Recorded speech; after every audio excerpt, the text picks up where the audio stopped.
Pessoal, como vai? No vídeo de hoje nós vamos falar sobre bipolaridade. Percebam que eu venho gravando bastante vídeos falando sobre o assunto. Por que eu estou fazendo isso? É preciso que as pessoas conheçam detalhes, fatos sobre a bipolaridade. Por quê? Se eu der o diagnóstico de depressão para um paciente, como ele é muito divulgado que é depressão, as pessoas conhecem os sintomas, a pessoa deprimida, ela se reconhece, ela percebe que ela realmente tem aqueles sintomas e ela tem maior adesão ao tratamento, né? Aceita de maneira mais tranquila o diagnóstico. Acontece que com a bipolaridade, o senso comum, primeiro nessas brincadeiras de ficar eu sou bipolar, você é bipolar, o senso comum não sabe direito o que é bipolaridade e até construiu um conceito em cima disso, que bipolar é aquele que fica fala uma coisa de manhã, fala outra coisa à tarde, que gasta muito dinheiro, que muda de opinião fácil. E isso é minimizar muito e simplificar muito uma doença tão complexa como a bipolaridade. Então é necessário que as pessoas conheçam os sintomas, conheçam algumas particularidades da doença, para que aqueles pacientes que venham a receber o diagnóstico tenham maior facilidade em aceitá-lo e maior adesão ao tratamento. Vamos lembrar um pouquinho o que é bipolaridade. Bipolaridade é uma doença do humor, do afeto e da energia. Ou seja, eu tenho uma mudança da energia, uma mudança de afeto e de humor que traz prejuízo ao paciente. Hoje já sabemos que é uma doença inflamatória também, né? Portanto, não é só uma doença do parênquima cerebral, ela se distribui pelo corpo todo e ela transita esse humor em algumas faixas, né? A gente tem a faixa de normalidade do humor e da energia, que é a eutimia. A gente tem a faixa onde o humor se expande e a energia sobe, que é a hipomania. E a faixa de mania franca, que é onde o seu humor está extremamente expandido, a energia extremamente elevada, não é? Essa fase é uma fase grave, porque pode ter surtos psicóticos, enfim. A nomenclatura mania não quer dizer que o paciente tem mania de fazer algo, não. Ele é um termo médico que nós usamos para quando o humor está extremamente exaltado. E abaixo da eutimia nós temos a depressão, que também pode esse humor vir para a depressão. Muito bem, isso lembrando grosseiramente o que é bipolaridade. Hoje nós vamos falar um pouquinho de alguns fatos da bipolaridade, de alguns sintomas, enfim, dar um apanhado geral com o objetivo de divulgar, que as pessoas saibam o que é bipolaridade. Algumas características nós vamos falar aqui hoje, algumas coisas que podem acontecer. Por exemplo, eu vou falar de hipersexualização. Todo bipolar tem hipersexualização? Não. Pode aparecer em alguns, em outros não. Né? Então, todo bipolar tem senso de razão aumentado? Não. Pode aparecer, pode não aparecer. Né? Mas o diagnóstico ele é feito com uma metodologia que no final do vídeo eu vou explicar para vocês. Muito bem. O que é senso de razão aumentado? Que pode acontecer e não é incomum que aconteça com os bipolares. O senso de razão aumentado é aquele sentimento que tudo que você está dizendo é verdade, de não admitir a verdade do outro, não parar nem para refletir se o outro está certo ou não. Isso acontece com o bipolar na fase de hipomania ou mania. Mas é diferente daquele paciente que tem uma personalidade arrogante. Não, isso o paciente bipolar, se ele não estivesse em crise, ele não faria isso. Porém, na crise, a percepção dele de realidade fica modificada e fica aumentado o senso de razão, tá certo? E dessa maneira ele pode arrumar alguns inimigos. Hipersexualização. Maior necessidade de sexo ou atividades ligadas a ele. Pacientes que passam muito tempo se masturbando, pacientes que se passam muito tempo com pornografia na internet, que atrapalha até o dia a dia. E como é que a gente mensura isso? Bom, um paciente que tem relação sexual 2 vezes na semana, mas alguns períodos ele precisa ter todos os dias ou tem vontade todos os dias e mais de uma vez por dia. Ou seja, é muito diferente do basal daquele paciente. Tá? Então a hipersexualização pode aparecer dentro do transtorno bipolar. Né?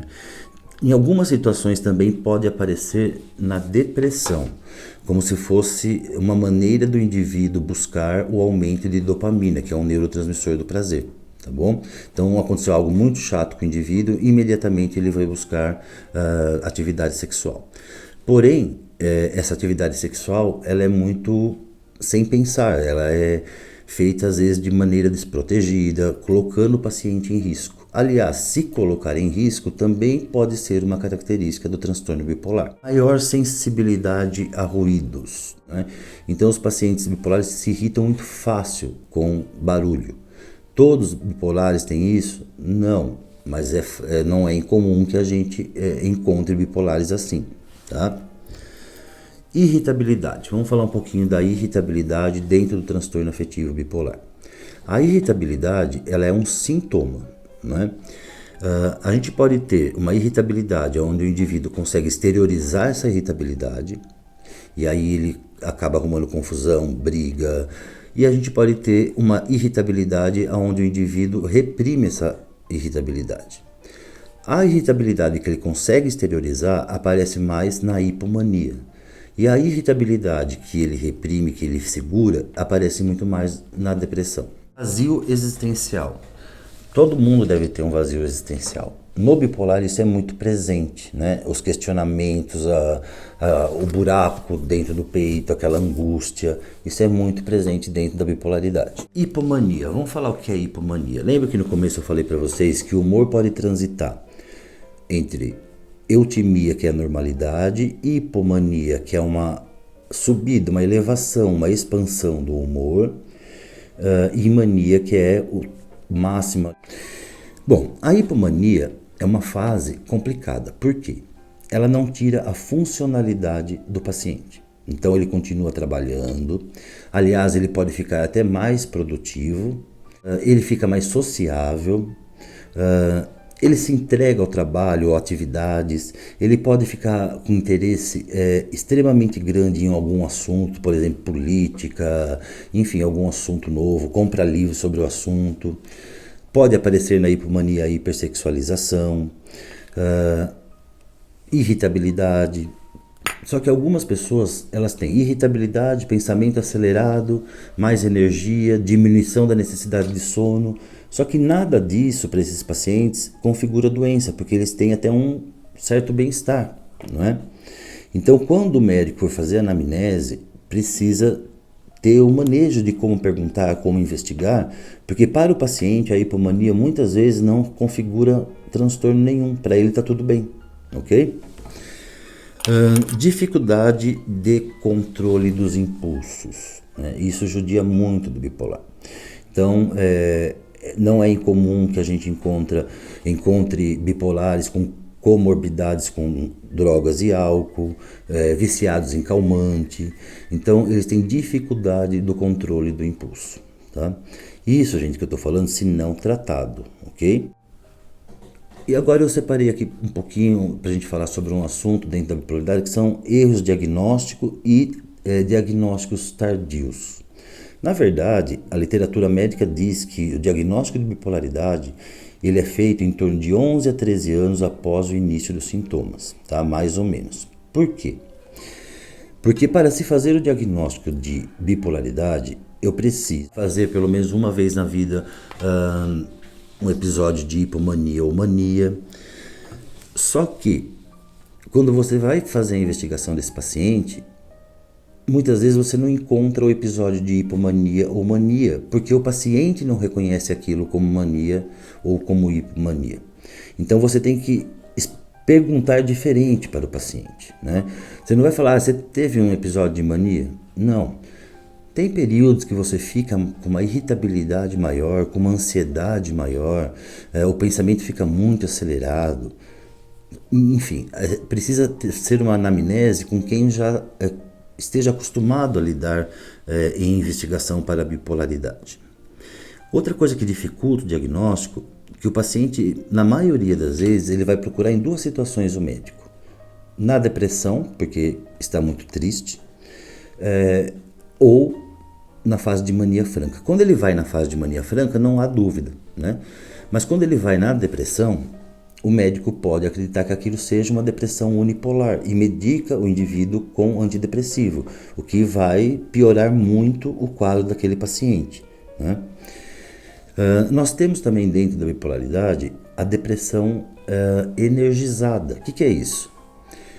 O humor ele desce para a depressão, então tem um padrão de pensamentos deprimidos, né, negativistas, pessimistas, mórbidos, mas a energia não acompanha essa descida.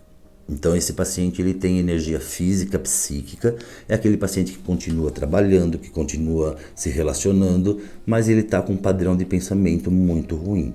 E isso é muito perigoso, né? Ele está com sintomas dos dois polos, com energia e com depressão. Isso é muito perigoso porque padrão de pensamento ruim e energia para fazer o que ele está pensando, tá? Então isso também é muito ruim. Outra dúvida que aparece muito, o paciente fala assim, mas doutor, eu só tenho depressão, eu nunca tive euforia, eu nunca tive mania, eu nunca tive hipomania. É aquilo que eu falei, talvez você não tenha reconhecido, né? Mas você já tenha passado por essas fases. Outro erro que o paciente bipolar, quando ele tem muita ansiedade, ele tem comorbidade com ansiedade.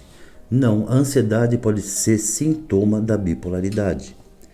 E quando essa ansiedade é sintoma da bipolaridade, trata-se com estabilizador de humor. Se está tomando estabilizador de humor e essa ansiedade não melhora, precisa fazer outras combinações, trocar o estabilizador antes de você tacar antidepressivo nesse paciente. Precisa ter cuidado para medicar o bipolar com antidepressivo, porque você pode fazer o que a gente chama de virada maníaca, né? Tirar ele, por exemplo, de um quadro depressivo para um quadro de euforia. Então essas, gente, são algumas características, alguns sintomas, falei um pouquinho de diagnóstico sobre o transtorno bipolar.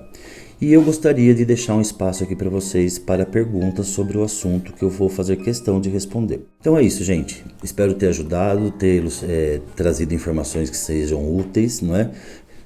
Porque muita gente, ouvindo essas informações, pode se reconhecer e buscar tratamento e a gente vai estar dessa maneira ajudando as pessoas. Um abraço para vocês e até a próxima.